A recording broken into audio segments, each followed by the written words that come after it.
کہ وہ جو مدینے والے رسول کے غلام تھے، وہ جو حضور سے ڈائریکٹ دین لیتے تھے، وہ جو حضور کے سامنے بیٹھتے تھے، اور سنو میرے غوث پاک رضی اللہ تعالیٰ عنہ کی کوئی گلی سے گزر جائے تو اللہ رحمت کر دیتا ہے، غوث پاک کی گلی سے گزرنے والے پہ کرم ہوتا ہے تو جو محمد عربی کے پاس بیٹھا کرے، جو نبی کریم کی بارگاہ میں حاضر رہے، پتہ نہیں لوگ کدھر. اور پھر دین کو مشکوک کرنے کی سازش ہے.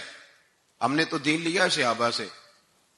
جب آپ کے سامنے کوئی حدیث پڑھتا ہے تو پہلے کسی صحابی کا نام لیتا ہے کہ نہیں؟ حضرت ابو ہریرہ سے روایت ہے، یہی کہتے ہیں.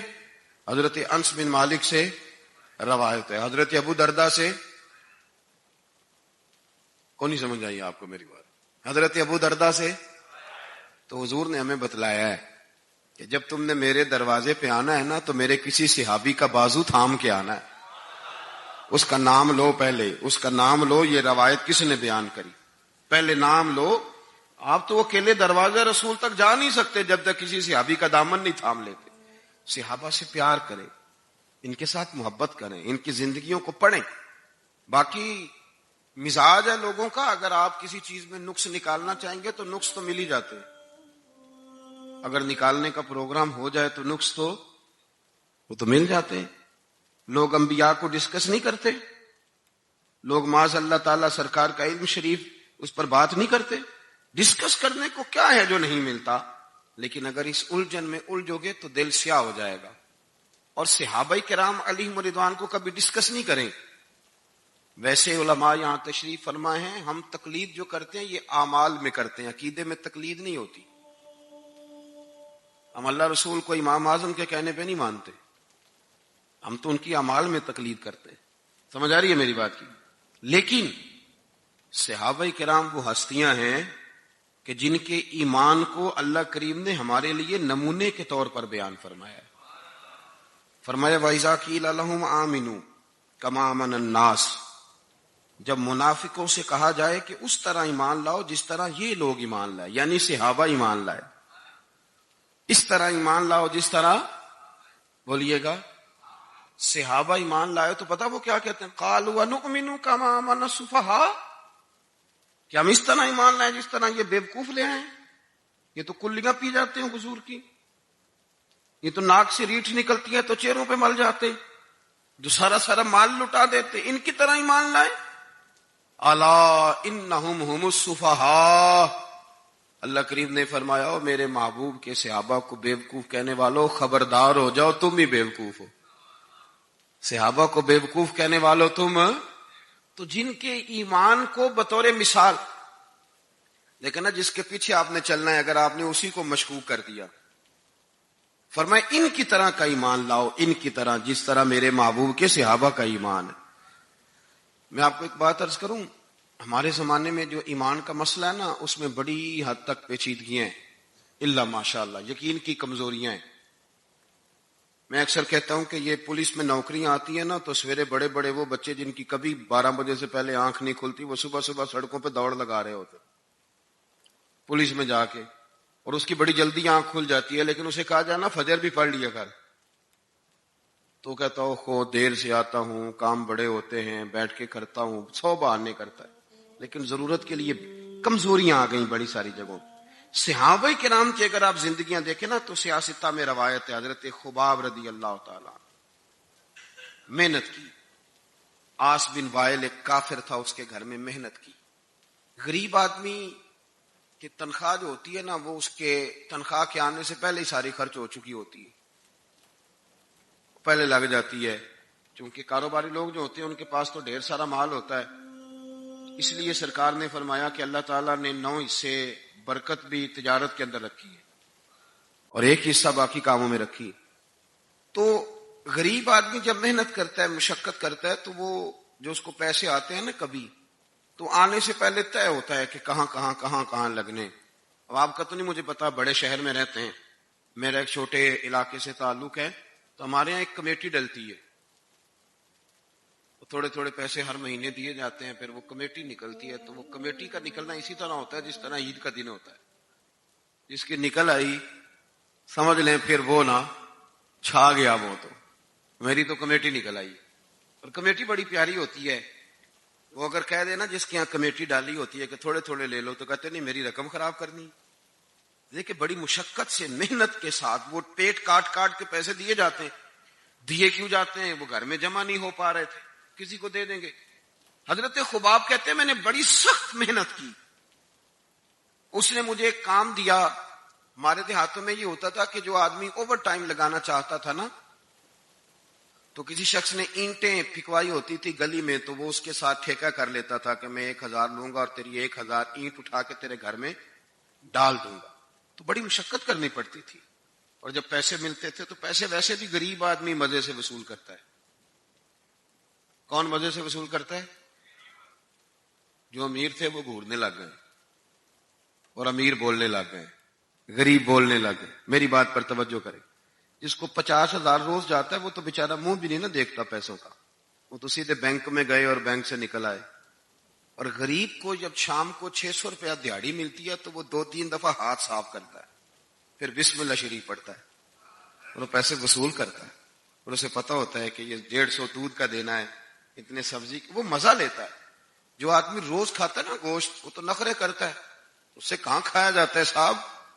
کھاتا تو وہ آدمی ہے جو صبح روٹی باندھ کے ساتھ لے کے جاتا ہے، اور دوپہر کو جب وہ ہاتھ دھوتا ہے، چٹائی بچھاتا ہے، اور لقمہ اٹھا کے جب اس کے منہ کی طرف جاتا ہے تو یوں لگتا ہے اس کی زبان نہیں، اس کا رواں رواں اللہ کا شکر ادا کر رہا ہے.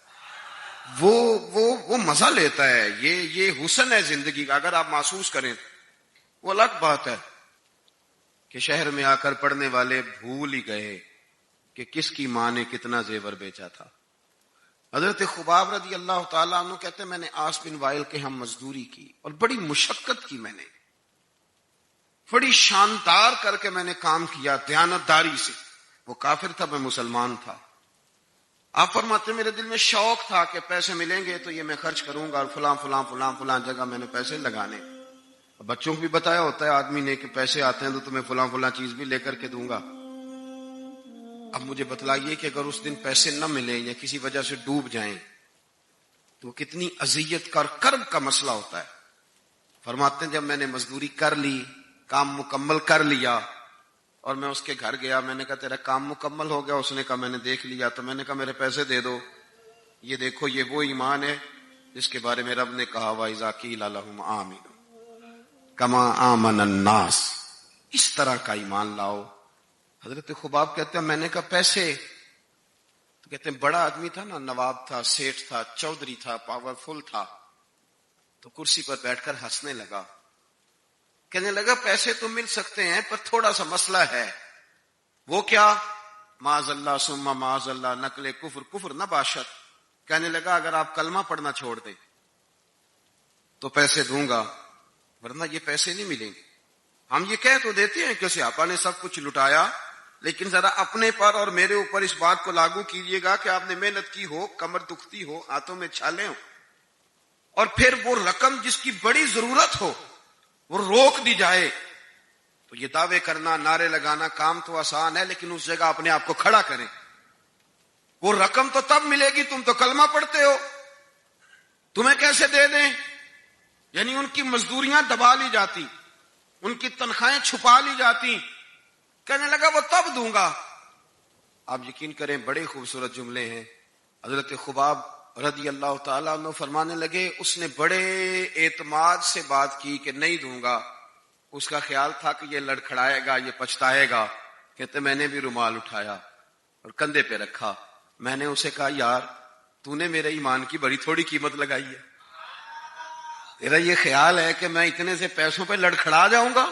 حضرت خباب فرماتے ہیں مجھے اللہ کی عزت کی قسم وہ میرے سارے پیسے دبا گیا، نہ میرے دل میں ذرا سی رنجش آئی، نہ میرے چہرے پہ ذرا سا بال آیا، پیشانی پہ بال بھی نہیں آیا. اور فرماتے ہیں کہ مجھے نہ مزہ آنے لگا، مجھے لطف آنے لگا، مجھے ذائقہ ملنے لگا. میں نے کہا اوہو، میں تو بچوں کے لیے مزدوری کر رہا تھا، مجھے کیا پتا تھا کہ میری یہ مزدوری بھی مدینے والے کی غلامی میں لکھی جا رہی ہے. تو بچوں کے لیے مزدوری کر رہا تھا، مجھے کیا خبر ہو کہ وہاں لکھی جا رہی ہے.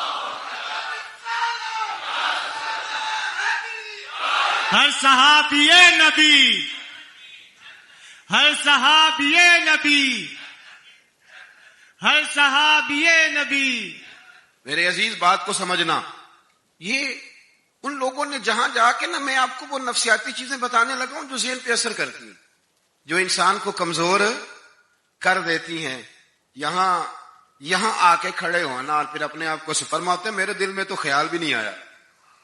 حضرت سعد بن ابی وقاص رضی اللہ تعالی عنہ، آپ فرماتے ہیں میری اور میری اماں کا پیار پورے مدینے میں معروف تھا۔ توجہ ہے میری بات پر؟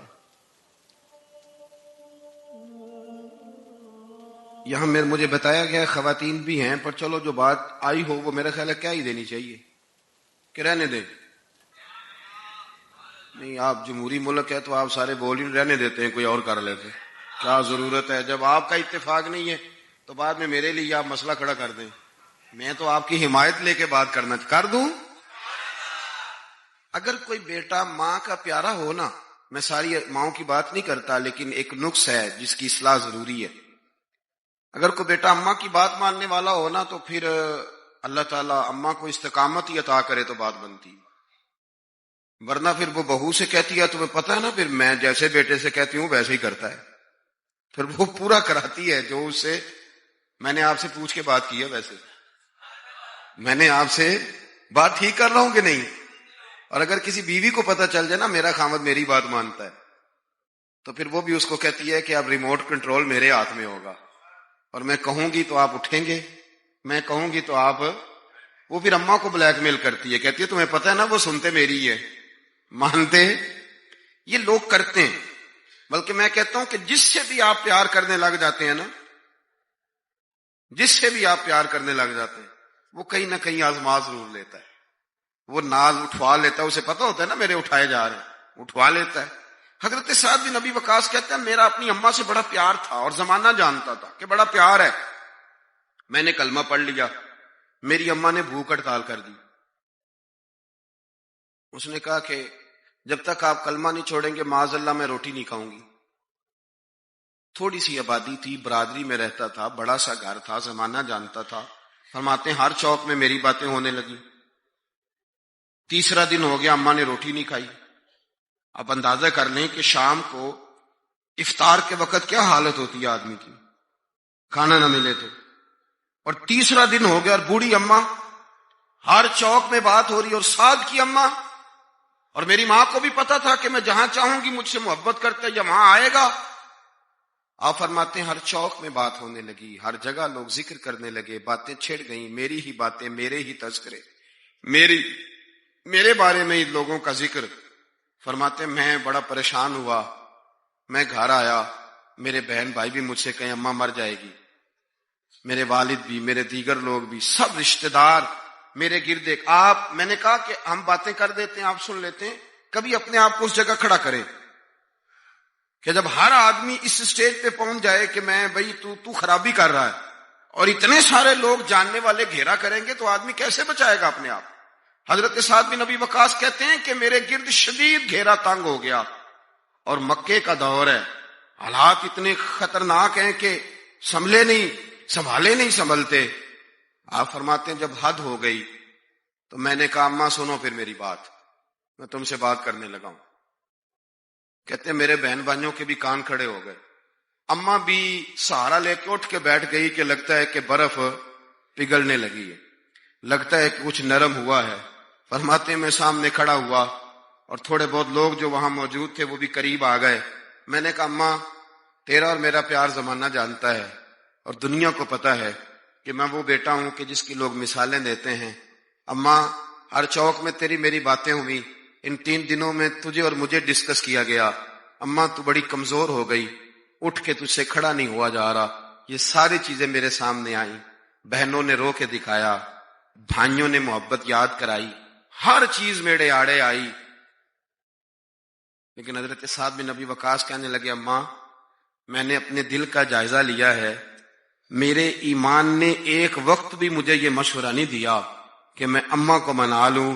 فرمانے لگے اماں یہ زمانہ سارا موجود ہے اور لوگ کھڑے ہیں، تیری ایک جان ہے نا، ایک جان، اماں تیری ایک جان ہے، اگر تیری 1000 بھی ہوتی اور ایک ایک کر کے ساری جانیں تیری نکل جاتی تو پھر بھی میں اپنے مدینے والے محبوب کا کلمہ چھوڑنے کو تیار نہیں۔